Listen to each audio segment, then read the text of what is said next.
Olá, boa tarde. Mais uma vez, seja muito bem-vindo. Nós estamos ao vivo. Agora são 15 horas e 20 minutos pontualmente pelo horário de Brasília. Eu sou o Kleber Werneck e a partir de agora você confere comigo as notícias do Brasil e do mundo nesta edição da tarde do Redação Hit. E hoje o assunto do dia são as eleições nos Estados Unidos. Cerca de 70 milhões de eleitores devem votar nas eleições norte-americanas. Vamos conferir agora, então, todos os detalhes dessa votação. A votação acontece depois de uma longa e dura campanha eleitoral. As últimas 3 eleições tiveram, em média, um comparecimento de cerca de 140 milhões de eleitores. Mas, nesse ano, 80 milhões de eleitores já votaram antecipadamente pelos correios ou presencialmente.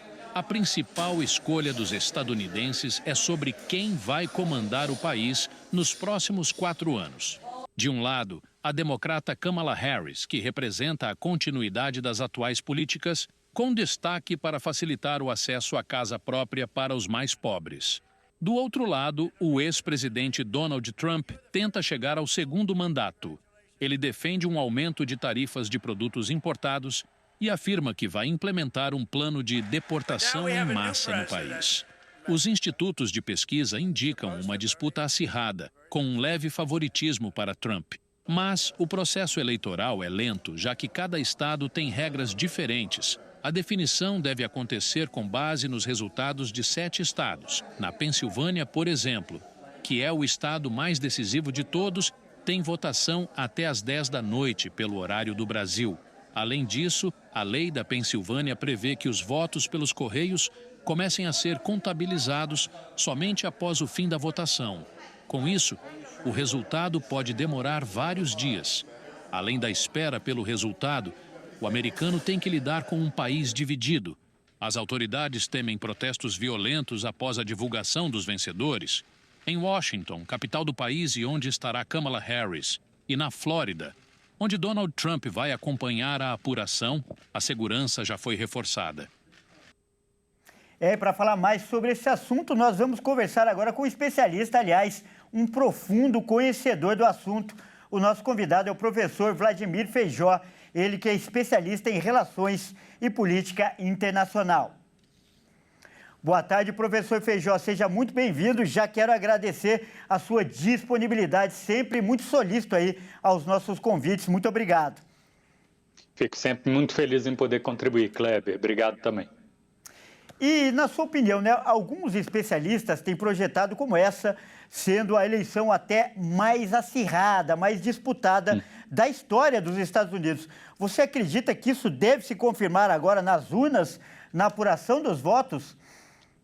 Kleber, eu passei boa parte da manhã e do início da tarde assistindo os canais nos Estados Unidos. E eles estão recebendo o que chamam de analistas, mas na verdade são membros da campanha. Então eu estou realmente incerto em fazer qualquer posicionamento, porque os dois lados estão convictos que vão vencer.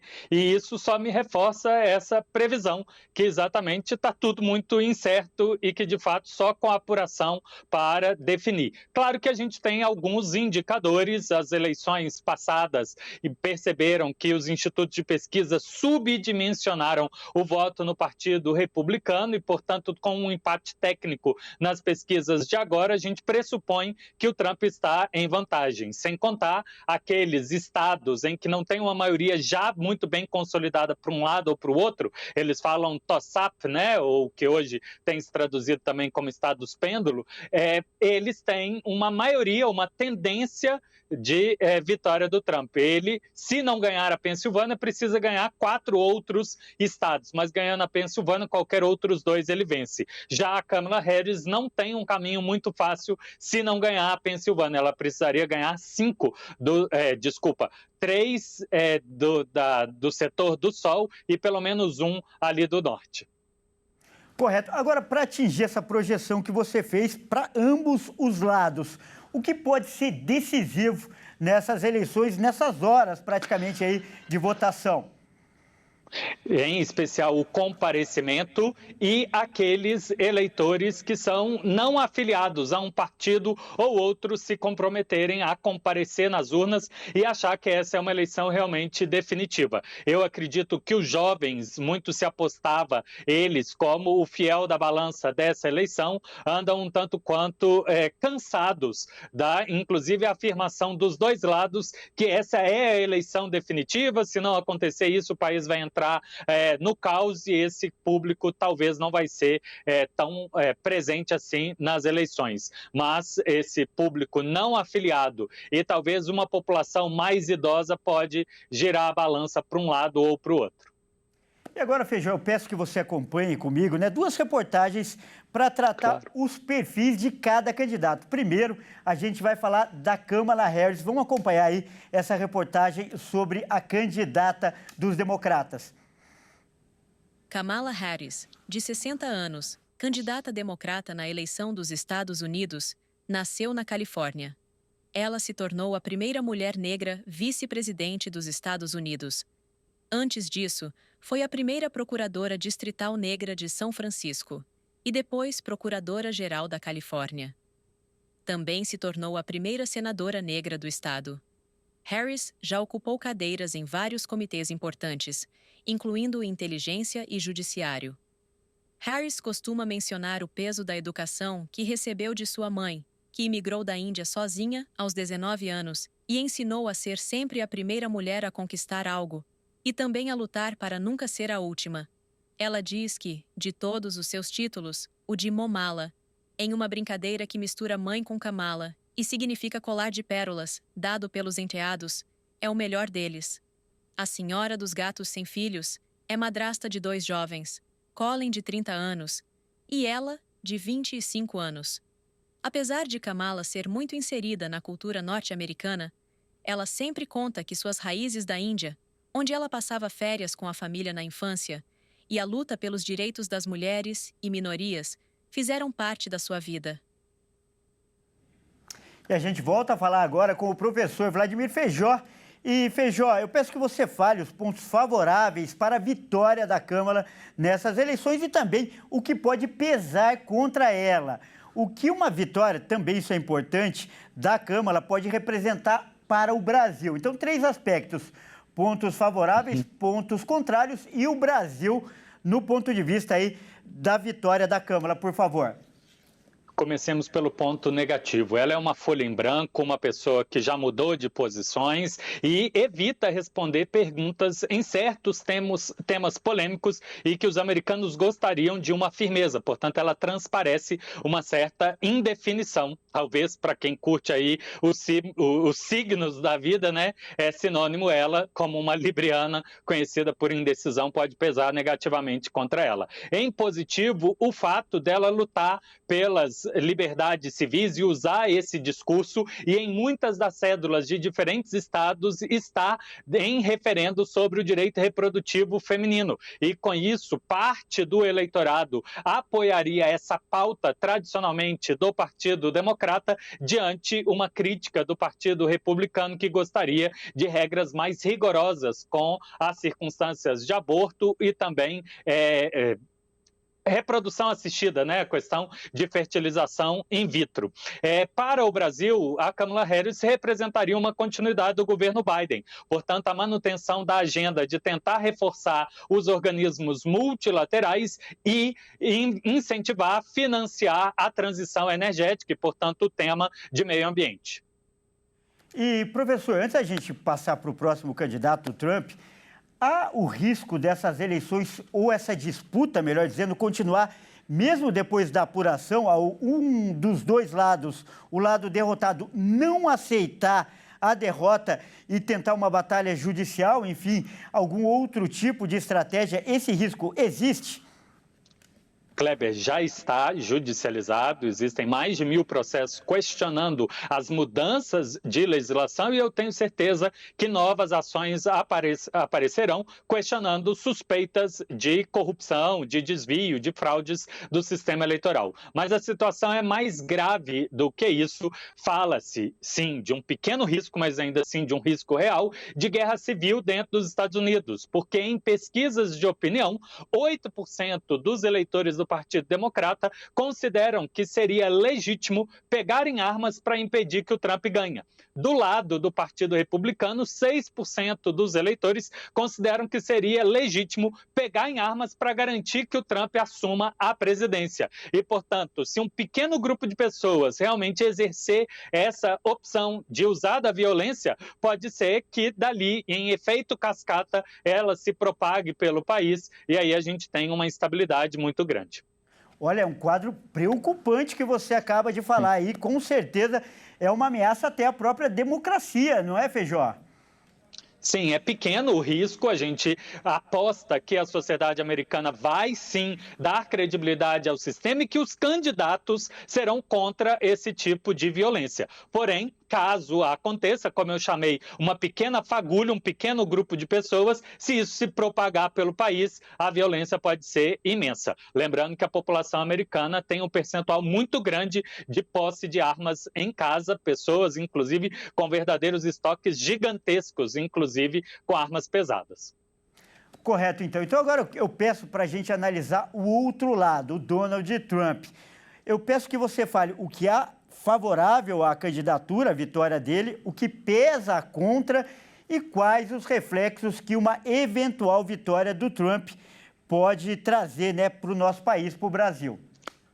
Então, comecemos também pelo ponto negativo. O Trump, ele criou uma divisão interna dentro do partido pelo qual ele concorre. Portanto, apesar dele transmitir uma sensação de confiança, porque já governou do passado, já se sabe mais ou menos o que ele espera e o que o trumpismo representa, existem setores dentro do próprio partido que são críticos a ele e, portanto, eventual maioria do Congresso do Partido Republicano pode não ser favorável às políticas que ele deseja implementar.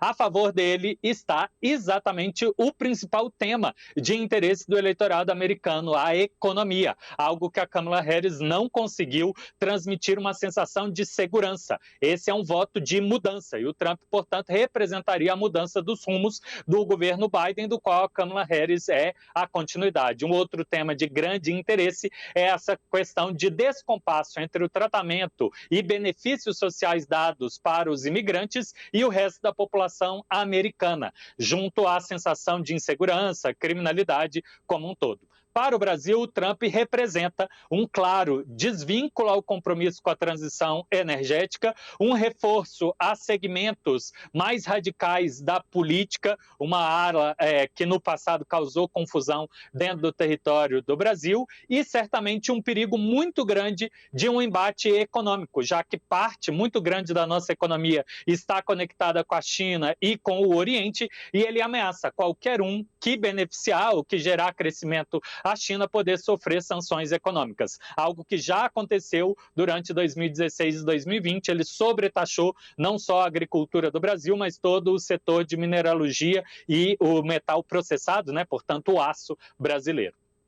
Então vamos ver uma matériazinha também, um perfil do Donald Trump, assim como a gente exibiu da Kamala Harris. Claro. E aí, depois disso, eu faço a última pergunta para a gente encerrar esse assunto. Vamos ver.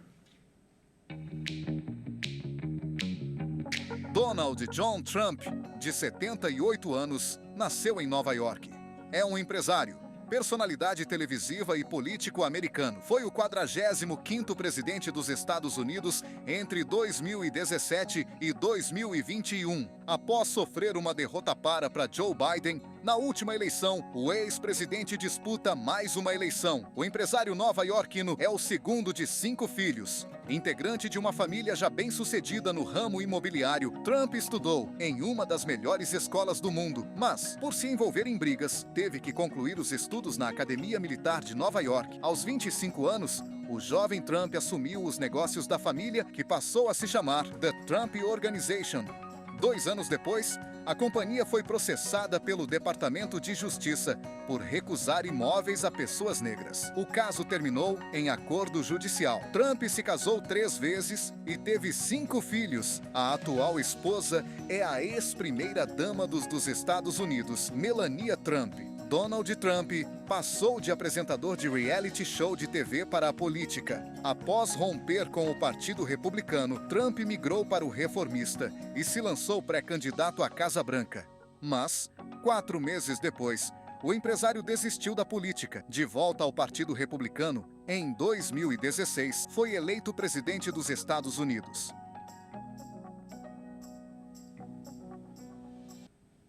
Tá, então nós acabamos de ver uma trajetória midiática aí também do candidato republicano Donald Trump. Então, para fechar, eu volto a falar agora com o professor Vladimir Feijó. Professor, a gente ouviu, viu e debateu aí extensamente os dois lados. Então, eu faço a última e derradeira pergunta. Qual é a sua aposta para hoje? Quem deve vencer essas eleições? Já, se for possível, claro, responder isso nessa altura do campeonato. Então eu vou seguir a maioria, as bolsas de aposta dos Estados Unidos, e quem tem dinheiro para apostar, 60% favorável ao Trump. Como eu chamava a atenção, as pesquisas de opinião tendem para ele. A presença de voto republicano antecipado em número maior do que eleições anteriores indicam que ele deve levar a presidência da República. Entretanto, eu não posso negar o fato de que o Partido Democrata canta a vitória, inclusive alegando que vão ter mais do que 300 votos do colégio eleitoral, levando 5 dos 7 estados pêndulo. Então, para ficar em cima do muro, não vou ignorar a chance da Câmara vencer, porque tem pressão muito grande para que ela vença, mas tudo indica que o Trump é favorito. Então, nós acabamos de conversar com o professor Vladimir Feijó, ele que é especialista em relações internacionais. Professor, muito obrigado por essa participação, aliás, uma participação brilhante, muito rica em detalhes e informações. Mais uma vez, obrigado. Sempre bom, abraço, Kleber, bom trabalho. Grande abraço. Olha só, agora a gente muda de assunto, olha, para falar um assunto bem bacana agora, né? Acontece hoje e amanhã também em São Paulo a Feira Escandinava. O evento traz um pouco da cultura nórdica aqui para São Paulo. E quem está lá no Clube Pinheiros, aliás, onde acontece essa feira, e vai trazer mais informações para a gente, é a nossa repórter Amanda Silva. Está aqui já no vídeo. Boa tarde, Amanda. Seja muito bem-vinda aqui ao nosso jornal. Conta pra gente aí um pouco dessa feira escandinava. Boa tarde, Kleber. Boa tarde a todos que estão nos assistindo, acompanhando a Redação Hit. Kleber, como você bem adiantou, hoje eu estou aqui na Feira Escandinava, que é uma feira que traz há mais de 6 décadas vários produtos, culinária e cultura dos países nórdicos. Eu vou pedir aqui para o nosso cinegrafista Leandro Jesus acompanhar a gente e mostrar que aqui é tão movimentado que as prateleiras já estão vazias também, e o evento começou agora às 11 da manhã, vai até às 22 horas da noite.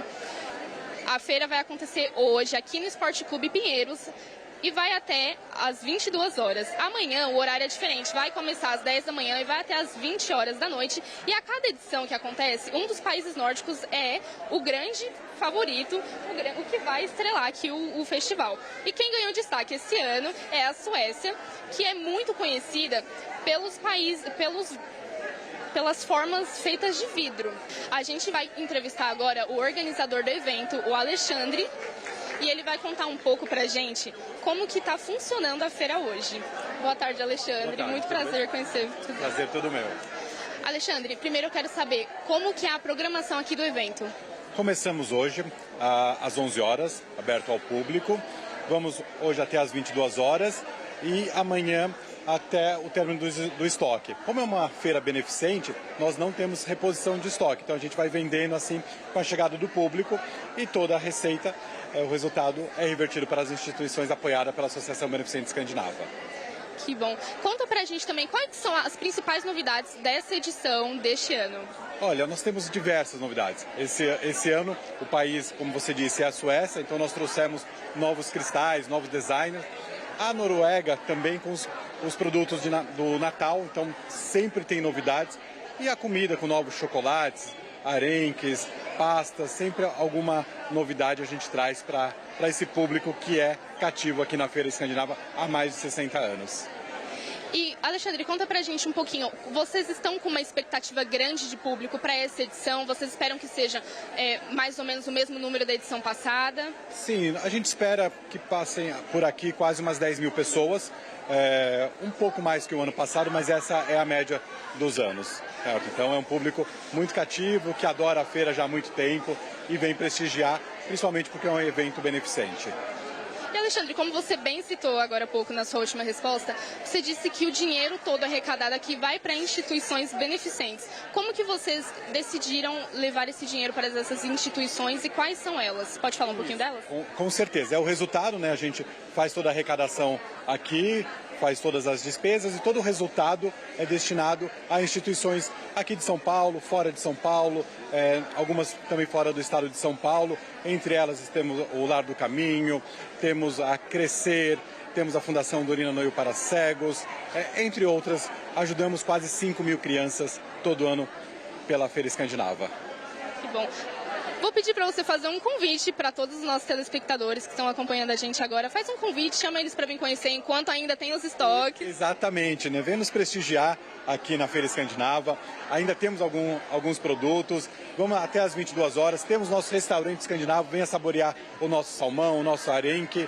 E aproveite também para conhecer novas pessoas escandinavas que vão falar um pouquinho da Suécia, da Noruega, da Finlândia e da Dinamarca.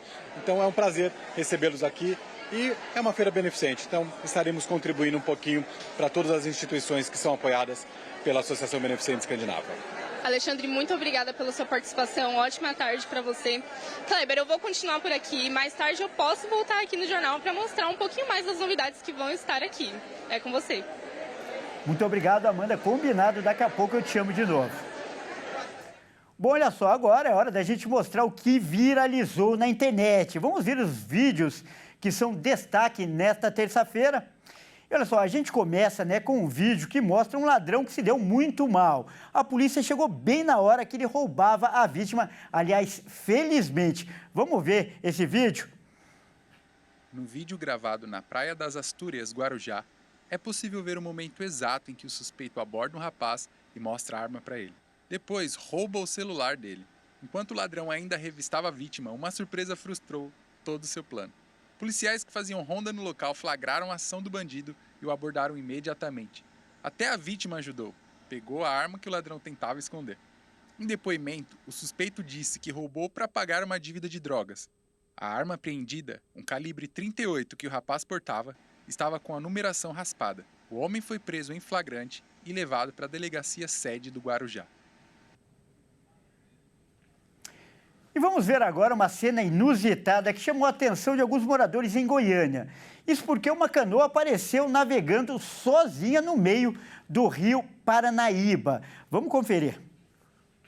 O vídeo mostra uma canoa navegando sozinha. Os moradores da região de Itumbiara, em Goiânia, foram surpreendidos por um barco que não tinha pessoas dentro.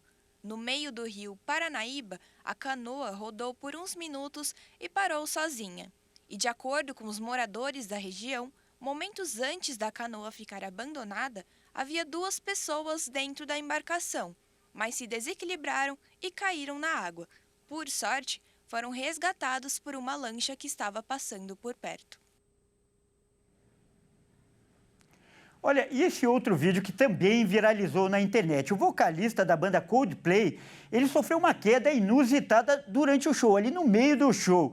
E mesmo depois do susto, o cantor lidou com a situação com muito bom humor. Vamos conferir. Durante um show da banda Coldplay na Austrália, o vocalista Chris Martin teve um momento inesperado. Enquanto o vocalista falava com a plateia e andava de costas no palco, acabou caindo em um buraco. Por sorte, um funcionário que estava na parte de dentro do palco o ajudou a levantar. Chris, depois de ser levantado, brincou com o público, dizendo que isso não foi planejado e agradeceu pela ajuda.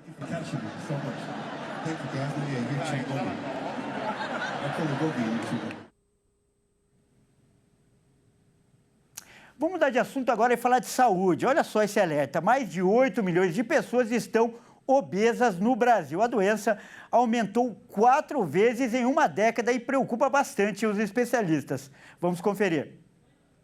Dados do Ministério da Saúde indicam que o total de pacientes acompanhados na atenção primária à saúde do SUS passou de 2 milhões e 100 mil em 2014 para 8 milhões e 200 mil no ano passado. Um aumento de 286% em uma década. O número de adultos com sobrepeso no Brasil também está em crescimento. Saltou de 3 milhões e 100 mil pacientes acompanhados para 8 milhões e meio. Uma pessoa é considerada obesa quando seu índice de massa corporal é maior ou igual a 30 quilos pela altura ao quadrado. Já pacientes com sobrepeso são os que têm índice entre 25 e 29,9 quilos pela altura ao quadrado. Na faixa de peso adequado, o índice de massa corporal deve variar entre 18 e 24,9 quilos pela altura ao quadrado. O cálculo é feito dividindo o peso da pessoa pela altura em metros ao quadrado.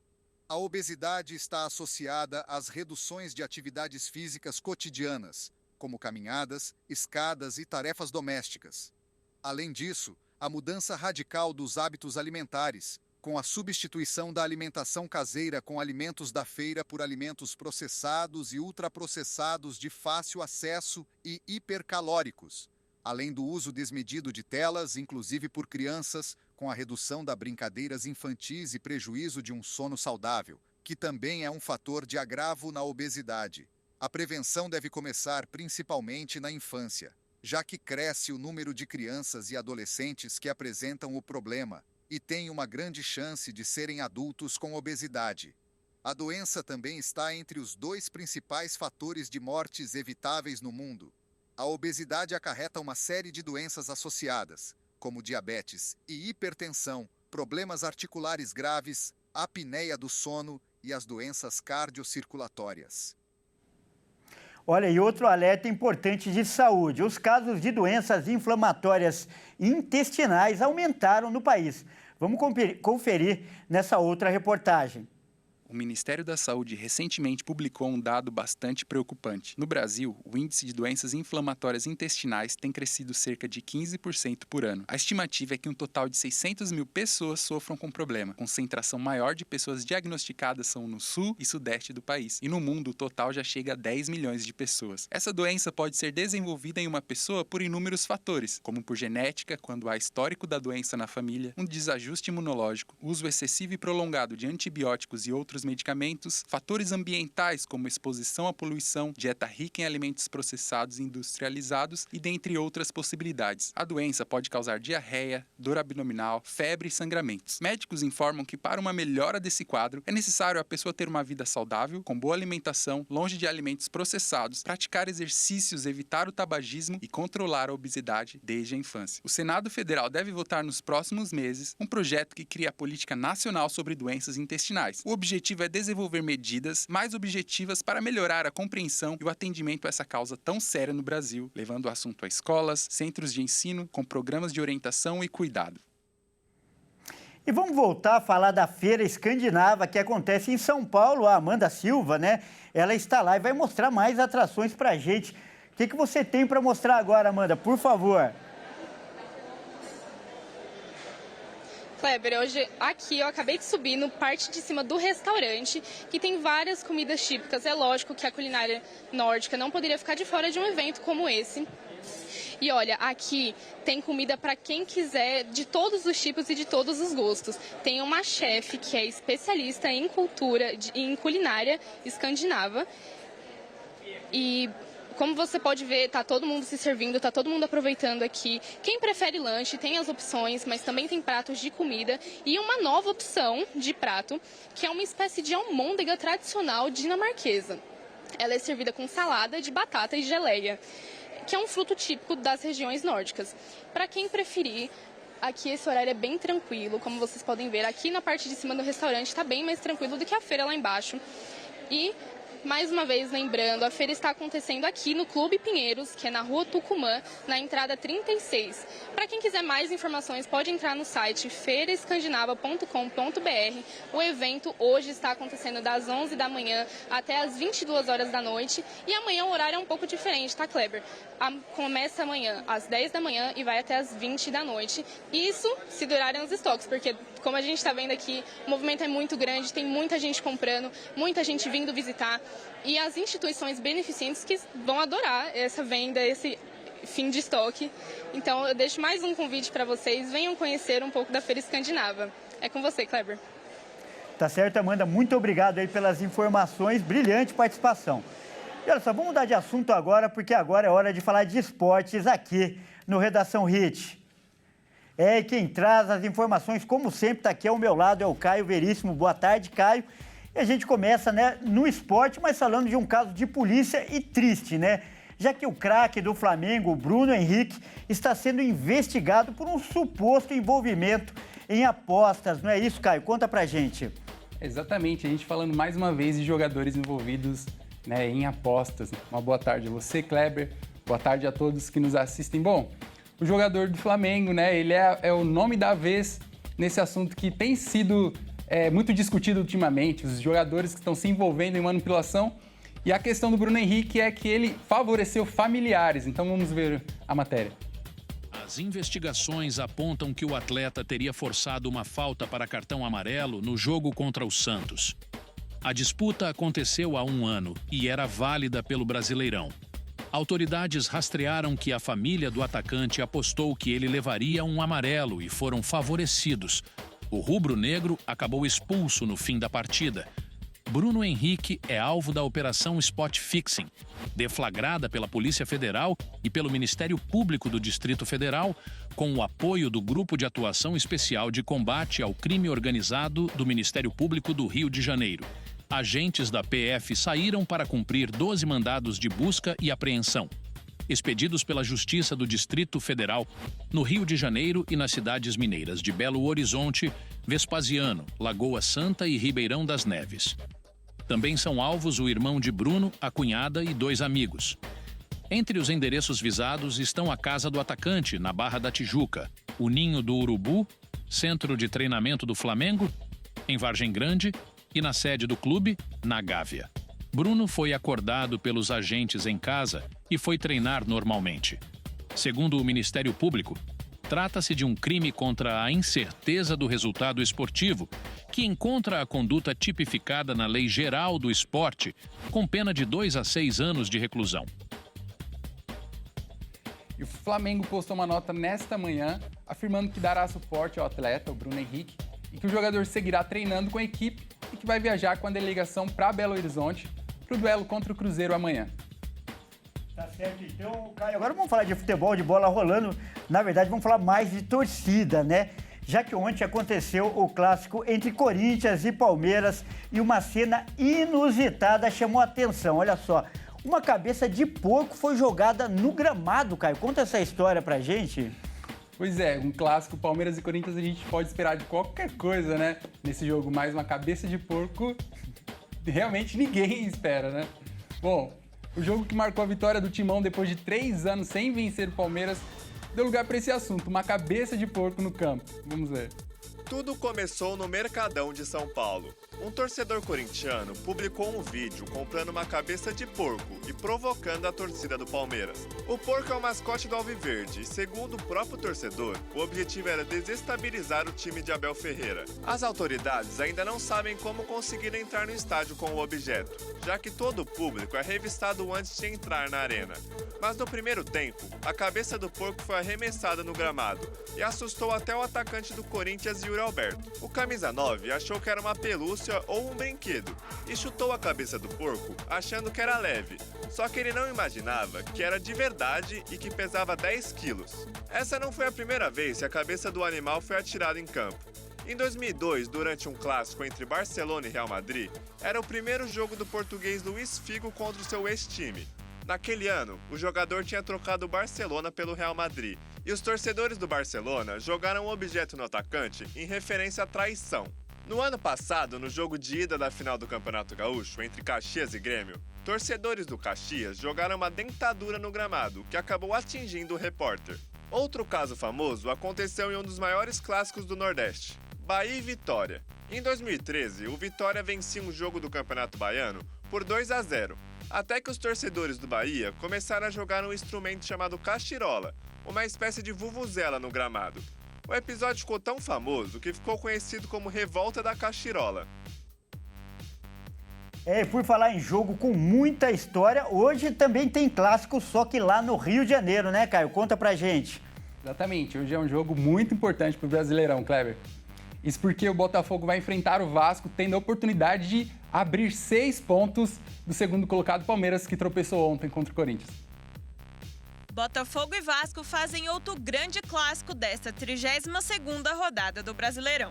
O Glorioso chega em alta após ter confirmado a sua vaga na final da Libertadores. A primeira final de Libertadores na história do clube alvinegro, que vai enfrentar o Atlético Mineiro no dia 30 de novembro. No Campeonato Brasileiro, o Fogão vem de vitória contra o Bragantino e defende 9 jogos de invencibilidade. Em caso de vitória, o Glorioso pode abrir 6 pontos de vantagem sobre o vice-líder Palmeiras, que perdeu para o Corinthians na noite de ontem.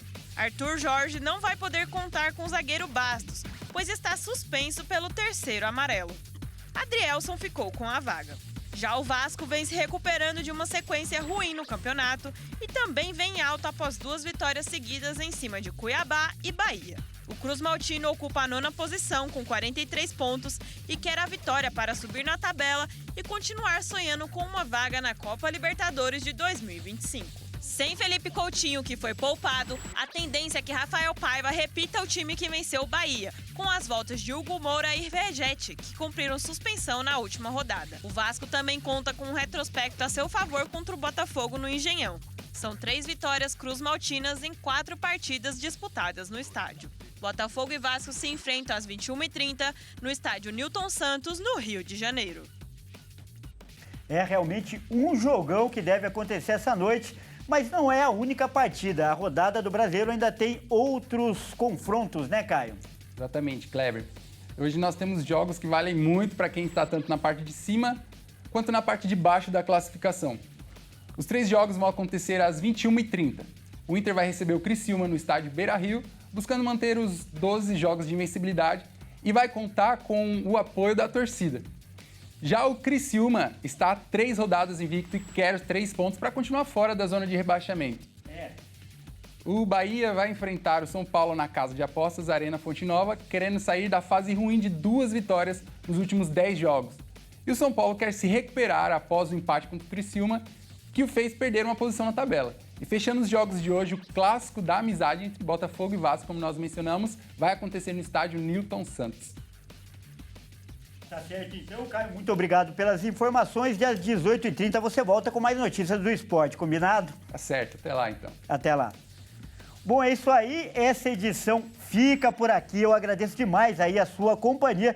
Você que não está em São Paulo e não nos acompanha pela Rede TV, fique agora com a sua programação local. E não se esqueça que às 18h30 eu volto com mais notícias para você. Até mais!